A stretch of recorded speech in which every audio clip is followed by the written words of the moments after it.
آیت نمبر 38 والذین استجابوا لربهم وأقاموا الصلاة وأمرهم شورى بينهم ومما رزقناهم ينفقون۔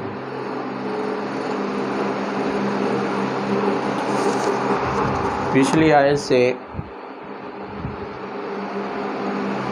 ایمان لانے والوں کی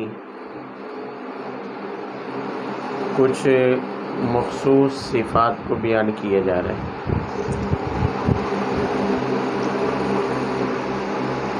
یعنی ایسی صفات کہ جن کے حامل لوگ کل قیامت والے دن سرخرو ہوں گے، کامیاب ہوں گے، جن میں سے دو کا ذکر پہلے آیا ہے۔ دوسری صفت تھی اذا ما غضبوہم یغفرون، کہ جب انہیں غصہ آتا ہے تو وہ یغفرون بخش دیتے ہیں۔ اگر سین کے ساتھ ہو یستغفرون تو پھر معنی ہوتا ہے بخشش طلب کرنا، اور یاد رہے کہ یغفرون بغیر سین کے بھی بعض اوقات سین والے صیغے کے معنی میں استعمال ہو جاتا ہے، تو اس وقت طلب والا معنی ہوتا ہے۔ یعنی یغفرون کا ایک مفہوم تو یہ ہے کہ جب انہیں غصہ آتا ہے کامیاب لوگوں کو، جو اللہ اور اس کے رسول کی بات کو ماننے والے ہیں، جب انہیں غصہ آتا ہے تو وہ جس پر غصہ آیا ہے اس کو کیا کر دیتے ہیں؟ معاف کر دیتے ہیں۔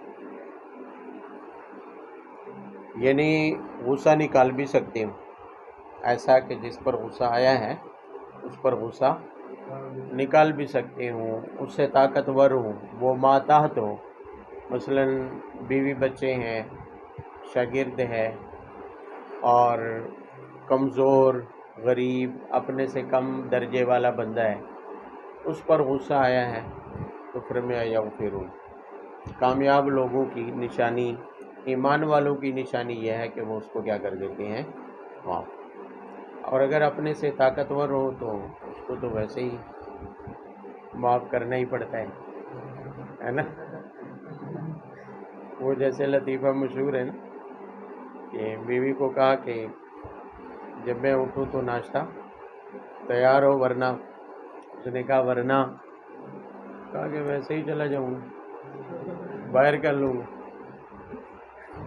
یعنی طاقتور کے آگے بلی بن جانا اور غریب اور کمزور کو دیکھ کر شیر بن جانا، یہ بہادری نہیں ہے۔ عام طور پر معاشرے میں یہی چلتا ہے کہ کمزور کو دیکھا تو خوب لتاڑا، یہ چونکہ کمزور ہے، اور اگر ڈاڈا ہے، چودھری ہے، وڈیرا ہے تو اس کے سامنے بلی بن جانا۔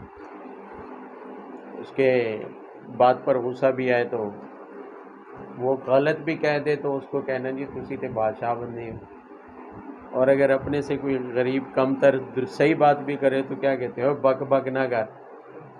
یعنی سیدھی بھی کہہ رہا ہو تو پھر بھی اس کو کہنا ہے بک بک نہ کر۔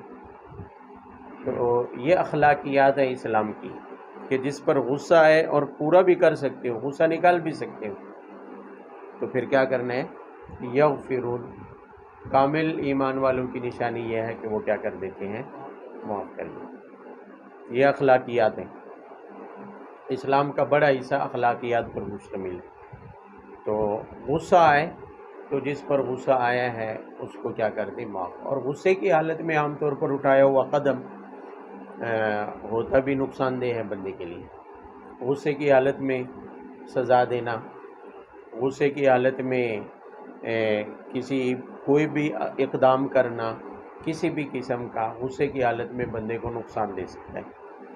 اس لیے غصے کی حالت میں اسلام کا حکم یہ ہے کہ اگر کھڑے ہوئے ہیں اور غصہ آیا ہے تو بیٹھ جائیں، یعنی یہ غصے کا علاج بتایا گیا ہے، اور اگر بیٹھے ہوئے ہیں غصہ آیا ہے تو لیٹ جائیں، اور اسی طرح برعکس ہے کہ لیٹے ہوئے غصہ آیا تو بیٹھ جائیں، اگر بیٹھے ہوئے غصہ آیا ہے تو کھڑے ہو جائیں، کسی دوسری طرف متوجہ ہو جائیں پانی پی لے اور اعوذ باللہ من الشیطان الرجیم پڑھ لے، کیونکہ غصہ شیطان کی وجہ سے ہوتا ہے۔ حدیث میں ہے کہ غصہ ایک آگ کا انگارہ ہے جو بندے کے دل و دماغ کو بھڑکاتا ہے۔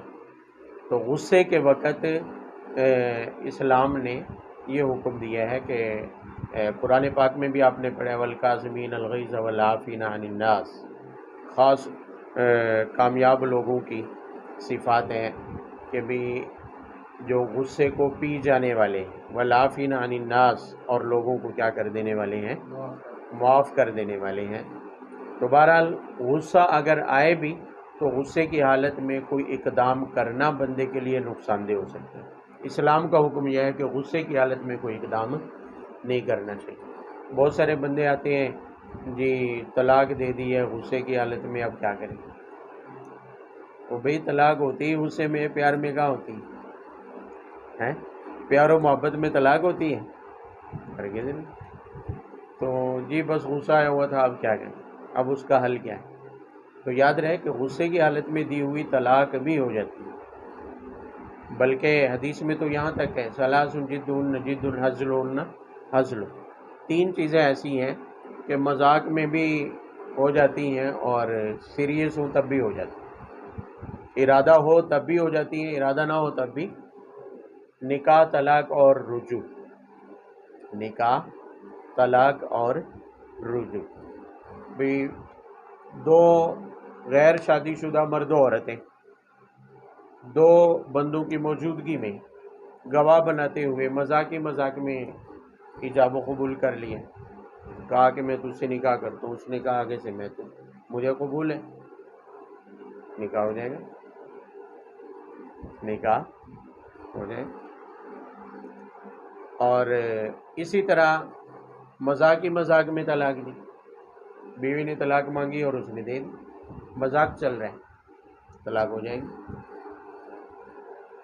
اور رجوع ہے، مثلا ایک طلاق دی ہوئی ہے، لفظ طلاق کے ساتھ ایک طلاق دی ہے، مثلا اردو میں بیوی کو یوں کہتا ہے تجھے میں ایک طلاق دیتا ہوں، اب ایک طلاق ہو گئی، اس کے بعد حکم یہ ہے کہ عدت میں رجوع کر سکتے ہیں، عدت میں۔ اور رجوع کا طریقہ یہی ہے کہ یا تو زبان سے کہہ دے کہ میں رجوع کرتا ہوں، یا پھر عملی طور پر رجوع کر لے کہ بیوی سے قربت کر لے۔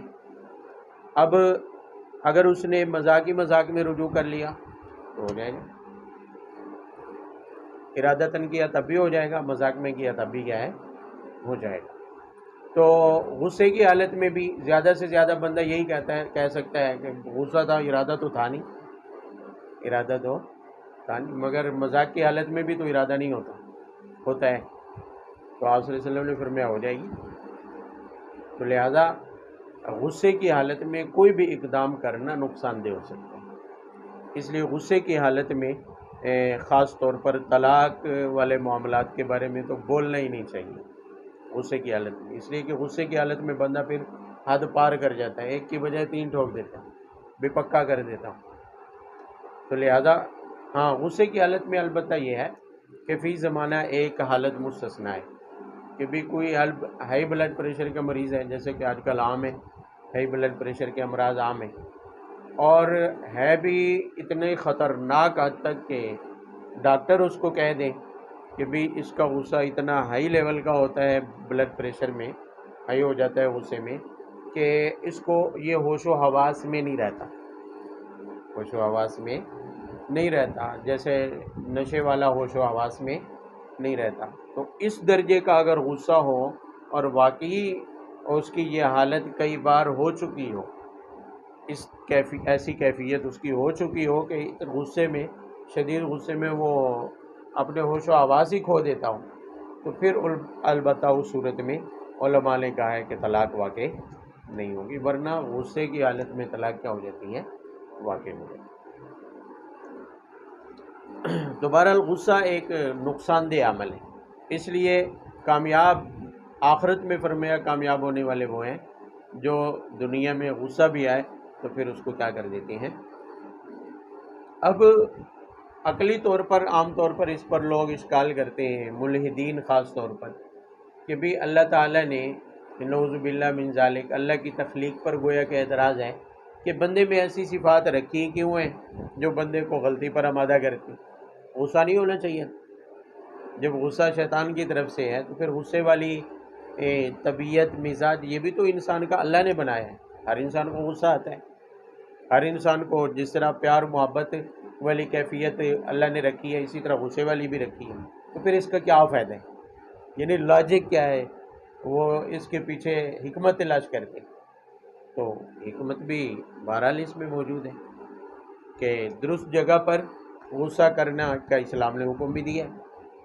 کفار پر لیغیظ بہم الکفار، سمجھ آ رہے ہو. اور اشداء علی الکفار، صحابہ کرام کی صفت بیان کی گئی ہے کہ آپس میں رام دل ہے، مہربان ہے مسلمان، مگر کفار پر کیا ہے؟ سخت ہے. جنگ میں کفار پر غصہ نکالے، جہاد میں غصہ نکالے. اسلام کے دفاع میں غصہ کرنا بہترین عمل ہے، قابل تعریف ہے. اسلام کے دفاع میں اسلام کا کوئی حکم ٹوٹ رہا ہے اس کے اوپر غصہ ہونا بجائے. بات سمجھ آ رہی ہے؟ تو غصہ ہر حال میں بھی برا نہیں ہے. ہر حال میں بھی برا اس وقت برا ہے جب غصے کو نقصان دہ عمل کی طرف لے جایا جائے. لیکن اگر غصے کے ذریعے اسلام کا دفاع مقصود ہے، اسلام کا کوئی حکم ٹوٹتا ہوا نظر آیا اور غصہ آیا، بات سمجھ آ رہی ہے؟ ہمارے ہاں الٹ ہے، الٹ چلتا ہے کہ بھی اسلام کے احکامات ٹوٹتے رہے غصہ نہیں آئے گا. بیوی بے پردہ باہر نکل جائے غصہ نہیں آئے گا. غیر مردوں کے ساتھ ملتی جلتی رہے غصہ نہیں آئے گا. اور یعنی اسلام کے احکامات گھر میں ٹوٹتے رہے مسئلہ کوئی نہیں ہے. نماز نہ پڑھے کوئی غصہ نہیں آئے گا، تلاوت نہ کرے غصہ نہیں آئے گا، فرائض کو چھوڑتی رہے غصہ نہیں آئے گا. لیکن نمک مرچی اگر کم ہو جائے سالن میں، اوپر نیچے ہو جائے تو شدید غصہ ہے. یعنی ہم الٹے چلتے ہیں کہ جن چیزوں پر غصہ کرنا چاہیے ان کے اوپر نہیں آتا. جہاں غصہ قابل تعریف ہے وہاں نہیں آتا ہے، اور وہاں غصہ آتا ہے جہاں قابل مذمت ہے، برا ہے. مارنا ہو تو پھر جانوروں کی طرح چمڑی اتار لینی ہے. بات سمجھ آ رہی ہے؟ والذین استجابوا لربہم، تیسری صفت بیان کی ہے کہ ہر حال میں اپنے رب کے احکام کو قبول کرتے ہیں. کوئی بھی ان کے سامنے اللہ کا حکم آ جائے اس کو وہ ہر حال میں کیا کرتے ہیں؟ تسلیم کرتے ہیں. یاد رہے کہ یہ آیات اس دور میں نازل ہو رہی ہیں جو مکی زمانہ تھا اور کفار کی طرف سے شدید مخالفت کا سامنا تھا.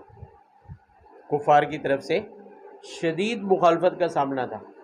جو بھی کوئی اسلام کے فرائض پر عمل کرنے کی کوشش کرتا اس پر سختیاں ہو جاتی تھی. تو فرمایا کامل وہ ہے جو ایسی حالت میں بھی استجابوا لربہم، اپنے رب کے احکام کو پورے طور پر کیا کرتے ہیں؟ قبول کرتے ہیں. سمجھ آ رہی ہے؟ اور صحابہ نے کر کے دکھایا.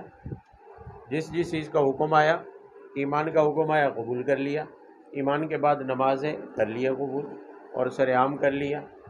ماریں بھی پڑی، سختیاں بھی آئیں، بائیکاٹ بھی کیا گیا، معاشی طور پر ہر طرح سے معاشرتی طور پر بائیکاٹ کیا گیا، مگر صحابہ کرام نے اللہ تعالیٰ کے احکامات کو چھوڑا. ہاں تو والذین استجابوا لربہم، تیسری صفت کیا ہے؟ کہ وہ اللہ تعالیٰ کے احکامات کو کیا کرتے ہیں؟ قبول کرتے ہیں. واقاموا الصلاۃ، اور چوتھی صفت یہ ہے کہ وہ نماز کی پابندی کرتے ہیں، نماز کو قائم کرتے ہیں. یہ نہیں فرمایا کہ یقرؤون الصلاۃ، وہ نماز کو پڑھتے ہیں، بلکہ اقامت صلاۃ. اقامت صلاۃ کا مطلب یہ ہے کہ پابندی سے اس کے تمام فرائض کی، مستحبات کی، واجبات کی رعایت کرتے ہوئے پورے اہتمام کے ساتھ نماز کیا کرتے ہیں؟ ادا. ہمارے تو پڑھنا ہوتا ہے، ہمارا تو نماز پڑھنا ہے، اقامت نہیں ہے. اقامت اس کو ہم تو بھاگتے دوڑتے ہوئے جا کے پہنچ جاتے ہیں. اہتمام کدھر ہوتا ہے؟ سمجھ آ رہی ہے؟ یہاں تو خیر چونکہ تعلیم و تعلم میں ہم پہلے سے ہی باوضو آ کے بیٹھے ہوتے ہیں تو کہہ لیں کہ ہماری نیت ہے اہتمام کی کہ وضو کیا ہے تو اسی وضو سے نماز بھی پڑھنی ہے، کہ بھی پہلے سے ہم تیار ہو گئے. ورنہ گھر میں پڑے ہوں تو بھاگتے دوڑتے اسی وقت جب دیکھتے ہیں کہ اذان ہو گئی بیٹھے رہتے ہیں آرام سے. پھر دیکھیں گے 15 منٹ تو ہے نا ابھی، پھر جلدی جلدی دوڑتے بھاگتے جو ہے بازو چڑھاتے ہوئے وضو کرتے ہوئے بس بھاگم بھاگ. پتہ نہیں وضو کے فرائض پورے ہوئے یا نہیں ہوئے، کوئی وضو پورا دھلا ہے یا نہیں دھلا ہے، وضو میں پڑھی جانے والی دعائیں پڑھی ہیں یا نہیں پڑھی ہیں، بس باغم باغ پہنچ جاتی ہیں۔ اس کو اقامت نہیں کہتے، اس کو پڑھنا کہتے ہیں۔ نماز کو قائم کرنے کا مطلب ہے نماز کی پوری پوری حفاظت کرنا، اس کے مصاحبات کی رعایت کرنا، پوری پابندی سے پڑھنا، یہ اقامت کہلاتا ہے۔ اب یہاں اعمال میں صرف نماز کا ذکر آیا، یعنی عبادات میں صرف نماز کا ذکر آیا ہے، مگر قرآن پاک میں مفسرین نے یہ لکھا ہے کہ اصول یہ ہے کہ قرآن پاک ہمیشہ اصول کی بات کرتا ہے، بڑے اجزاء کی بات کرتا ہے۔ عبادات کا اہم جز چونکہ نماز ہے، عبادات کا اہم جز کیا ہے؟ نماز ہے، اس لیے نماز کا ذکر کیا ہے، باقی عبادات کا ذکر نہیں کیا۔ کیوں؟ اس لیے کہ آپ نے پڑھا سنا ہوا ہے کہ جس نے نماز کی پابندی کی تو سمجھو اس کی عبادات باقی بھی درست ہو جائیں، اور نماز کی پابندی کی تو فوائد سے، منکرات سے وہ بچا رہتا ہے۔ اور حقیقت یہ ہے کہ اگر اقامت صلاۃ ہو، اگر کیا ہو، یعنی حفاظت پابندی سے نماز پڑھی جائے تو بندہ برائیوں سے باقی بچ جاتا ہے، اور اقامت صلاۃ ہو یعنی حفاظت اور پابندی سے نماز پڑھی جائے تو دوسری عبادت کی توفیق ہو ہی جاتی ہے۔ لیکن اگر صرف نماز پڑھنا ہو، اس کی حفاظت نہ ہو، پابندی نہ ہو تو پھر مشکل ہو جاتا ہے۔ ورنہ ان الصلاۃ تنہی عن الفحشاء والمنکر، نماز ضرور بے حیائی اور بری باتوں سے روکتی ہے، پابندی سے، ایک مہینہ پوری پابندی سے، یعنی جس کو اہتمام کہتے ہیں، اہتمام کے ساتھ نماز پڑھ لے 5 وقت کی، دیکھ لینا کہ کتنی برائیوں سے جان چھوٹ جائے، بہت ساری برائیوں سے جان چھوٹ جائے۔ اور دن کا اکثر حصہ باوضو گزرے گا، بے 5 نمازیں ہیں، جب اہتمام ہوگا تو 15 منٹ پہلے تو کم از کم وضو کریں گے، کبھی اہتمام سے مسجد میں پہنچ جائے تاکہ سنتیں بھی ادا ہو جائیں اور تکبیر اولیٰ بھی مل جائے۔ جب اہتمام ہوگا تو 15 منٹ پہلے باوضو ہوں گے، اور 10 15 20 منٹ تو بعد میں بھی وضو رہے گا، کم از کم گھنٹہ بھی رہے گا، عادت بھی بن جائے گی باوضو رہنے کی، تو اس طرح بہت سارا وقت باوضو بھی گزرے گا، تو اس طرح بہت ساری بے حیائی اور بری باتوں سے بندہ رکا رہے گا۔ تو بہرحال نماز کا ذکر کرنے سے یہ مقصود نہیں ہے کہ عبادات میں صرف نماز ہی لازم ہے، بلکہ نماز کی جو پابندی کرے گا تو باقی اس کے ضمن میں ساری آ گئی، باقیوں کی پابندی بھی آ جائے گی۔ وَأَمْرُهُمْ شُورَىٰ بَيْنَهُمْ، یہ ایک اور اہم صفت بیان کی ہے کہ مسلمانوں کے آپس کے جو معاملات ہوتے ہیں، اجتماعی معاملات مشورے سے طے ہوتے ہیں۔ اجتماعی معاملات کیا ہوتے ہیں؟ مشورے سے طے ہوتے ہیں۔ یہاں پس منظر کو ذہن میں رکھیں، ٹائم کیا ہوا؟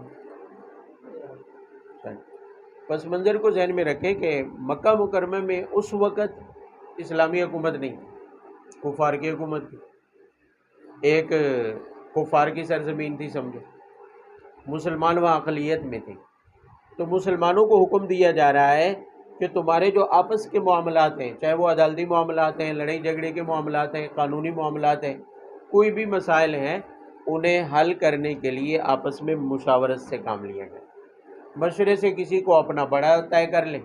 مسلمان جہاں اقلیت میں ہوں وہاں یہی حکم ہے کہ بھئی آپس میں مل کر کسی کو قاضی مقرر کر دیں، کسی کو اپنا بڑا ثالث کیا کر لیں، وہ درمیان میں ایسے معاملات جو اجتماعی معاملات ہوتے ہیں ان میں وہی فیصلہ کرتے ہیں، تاکہ مشاورت سے مسائل کیا ہوتے رہیں، حل ہوتے رہیں۔ تو بہرحال امرہم شورا بینہم، یہ ایک عام حکم بھی ہے کیونکہ قیامت تک کے لیے ہے۔ تو اجتماعی معاملات، چاہے گھر کے معاملات بھی ہیں، تو خاوند کا بیوی سے مشورہ کرنا، اور اگر بچے بڑے ہو گئے، بالغ ہو گئے، جوان ہو گئے تو ان سے بھی مشاورت کرنا کیا ہے؟ ضروری ہے کسی بھی معاملے میں۔ بھئی ہمارے ہاں سب سے بڑا جو ایک نقصان دہ عمل ہے وہ یہ ہے کہ بھی گھر کے معاملات میں بھی بیوی سے مشورہ کرنا جو ہے اپنی شان کے خلاف سمجھ، پھر معاملات میں بگاڑ پیدا ہوتے ہیں، حالانکہ یہ شریعت کا حکم ہے کہ بھی اس سے مشورہ ضرور کریں۔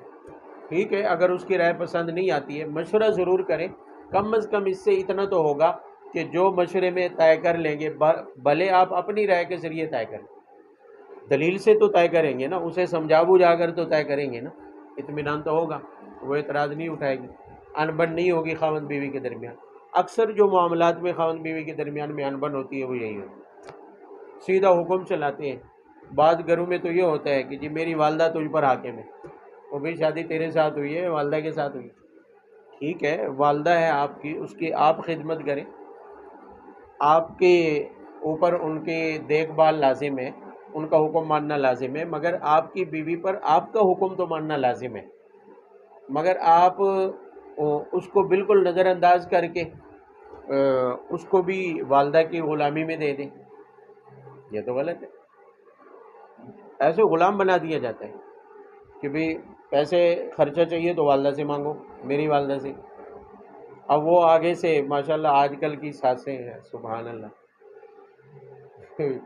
فرعون سے کم نہیں، حقیقت یہی ہے کہ بہت ساری، یعنی اکثر کی بات کر رہا ہوں، ساری ایسی نہیں ہوتی، لیکن وہ بھی آگے سے ماشاءاللہ ہوتی کہ ایک 10 روپے بھی دیں گے تو پوچھے کس لیے، کل بھی تو لیے تھے، پوری تفتیش، جیسے ایک تفتیشی افسر ہوتا ہے۔ تو یہ چیز غلط ہے، جو گھروں کے اندر انبن ہوتی ہے، پھر کیا ہوتا ہے کہ وہ ٹیوشن لینے کے لیے پھر اپنے میکے میں جائیں گے تو معاملات گڑبڑ ہو جاتے ہیں۔ تو بہرحال امرہم شورا بینہم، جہاں بھی اجتماعی معاملے میں، گھر سے لے کر معاشرے تک، گلی محلے یا ملکی سطح تک، جہاں تک بھی ہیں، اسلام کا اہم حکم ہے کہ معاملات جو اجتماعی طے ہونے ہیں وہ مشاورت سے، مشاورت کے بغیر کوئی بھی اقدام نہیں ہو۔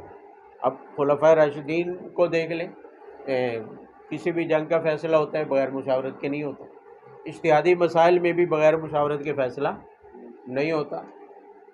اجتہادی معاملات میں حضرت عمر رضی اللہ تعالیٰ عنہ کے فیصلے 10-11 سال کے اٹھا کے دیکھ لیں، کوئی ایک فیصلہ اجتہادی معاملات میں آپ کو نہیں ملے گا جو حضرت عمر نے بغیر صحابہ کرام کے مشورے کے کیے، مشاورت نہ بلائیے، اس کے بغیر کوئی ایک فیصلہ بھی آپ کو نظر نہیں آئے۔ تو یہ ایک اہم حکم ہے، اور یہ آپس میں جوڑ، اتفاق، ربط، تعلق مضبوط رکھنے کے لیے ایک اہم اصول ہے کہ بھی بندہ اگر مشاورت پر چلنا شروع کر دے تو گھریلو حالات سے لے کر ملکی حالات تک سب ٹھیک ہو جائیں۔ تو بہرحال گھریلو حالات کم از کم اگر خاوند بیوی اپنے گھر کے تعلقات، پھر بچوں کے ساتھ، بات شکر ذہن میں آ گئی ہے کہ بچوں کے بارے میں جب تک چھوٹے ہیں، نابالغ ہیں، تو ایک الگ معاملہ ہے، نہ سمجھیں، لیکن بچے جب سمجھدار ہونا شروع ہو جائیں، جوان ہونا شروع ہو گئے، تو ظاہر ہے اللہ نے ان کو بھی عقل دی ہے۔ اب جوان ہونے کے بعد بھی آپ اگر ان پر زبردستی کرتے ہیں، اپنے فیصلے زبردستی ان سے منواتے ہیں، بعض لوگوں کی عادت ہوتی ہے میں نے تجھے ڈاکٹر ہی بنانا ہے۔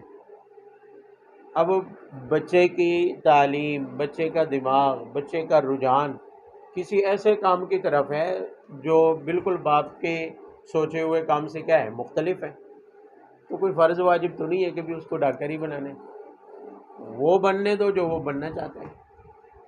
اس میں ایک فائدہ تو یہ ہوگا کہ وہ باپ کی مخالفت نہیں کرے گا، اس کے اندر باپ کے حکم کے خلاف بغاوت پیدا نہیں ہوگی، اور دوسرا یہ ہے کہ جس کام میں اس کا دل لگ رہا ہے تو وہ اس کو بھرپور طریقے سے کرے گا، جو اس کی منشا کے مطابق ہے، مزاج کے مطابق ہے، وہ اسی میں چلا جائے گا۔ بات سمجھ آ رہی ہے؟ تو آج کل یہ بھی غلطی ہوتی ہے کہ بھی تعلیم آپ دلوا رہے ہیں، ٹھیک ہے، مگر آگے کام کیا سکھانا ہے، کس فیلڈ میں اس کو لگانا ہے، یہ ضروری نہیں کہ آپ زبردستی بچے کے اوپر تھوپیں، جبکہ وہ خود عاقل بھی ہے، سمجھدار بھی ہو گیا ہے، تو اس سے بھی مشورہ کر لیں۔ ہاں، جب مشورہ کریں گے، آپ سمجھا دیں گے کہ بھی جو آپ سوچ رہے ہیں اس میں یہ نقصان ہے، جو میں سوچ رہا ہوں اس میں یہ فوائد ہیں، اگر آپ اس کو حکمت سے قائل کر لیتے ہیں مشاورے سے، تو پھر وہ چل پڑے گا، ممکن ہے وہ آپ کی سوچ کے مطابق چل پڑے۔ تو مشاورت اتنا بڑا عمل ہے کہ بہت سارے پیدا ہونے والی جو پیچیدگی ہے ہمارے معاشرے کی، وہ اس وجہ سے ہیں کہ مشاورت نہیں ہوتی۔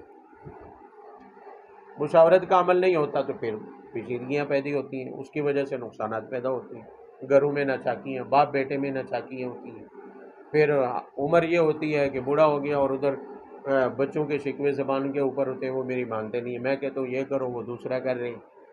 تو یہ شکوے شکایات میں ہوتا یہ ہے کہ اخیر عمر میں جنہوں نے سہارا بنتا ہوتا ہے، وہ بننا ہوتا ہے، وہ بھی کھو بیٹھتے ہیں، باغی جو ہو جاتے ہیں، بغاوت ان کے دل میں پیدا ہو جاتی ہے۔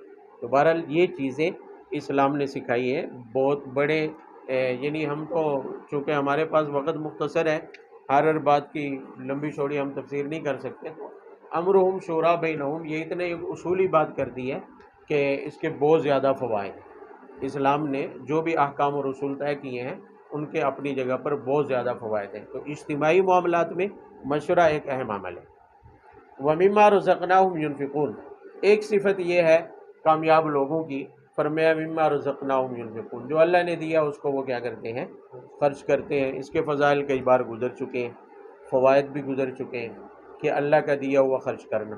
ایک اضافی فائدہ جو فی زمانہ انتہائی ضروری ہے وہ یہی ہے کہ اس سے مال کی جو محبت ہے، جو ناجائز حد تک مال کی حرص ہے، بلکہ یوں کہیں کہ آج کے دور میں مال کی پوجا اور پرستش، یہ مادہ دل سے نکل جاتا ہے اللہ کی راہ میں خرچ کرنے سے۔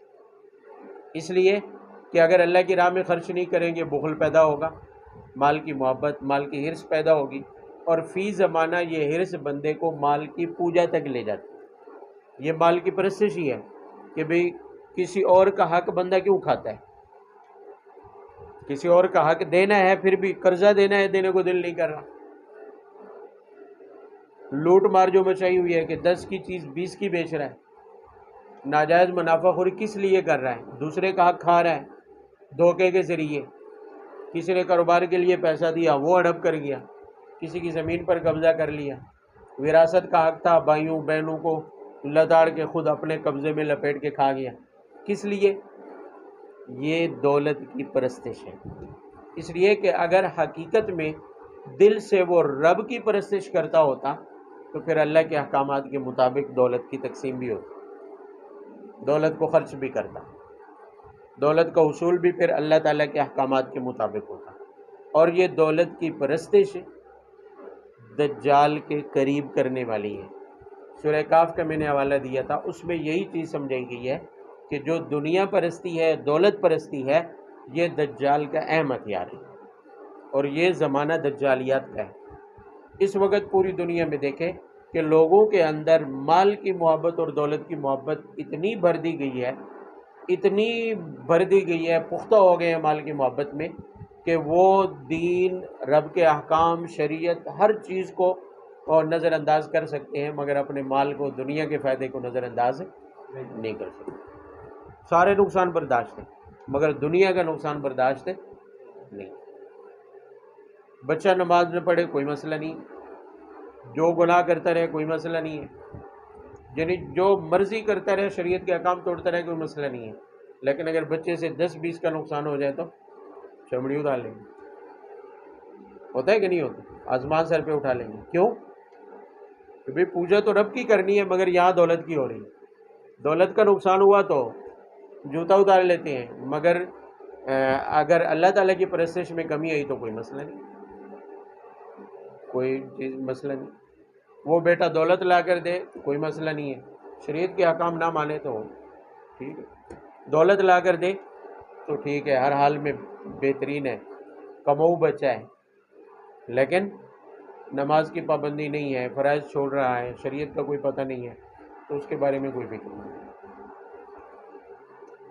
والذین اذا اصابهم البغی هم ینتصرون۔ کیا ٹائم ہوا؟ آخر دعوانا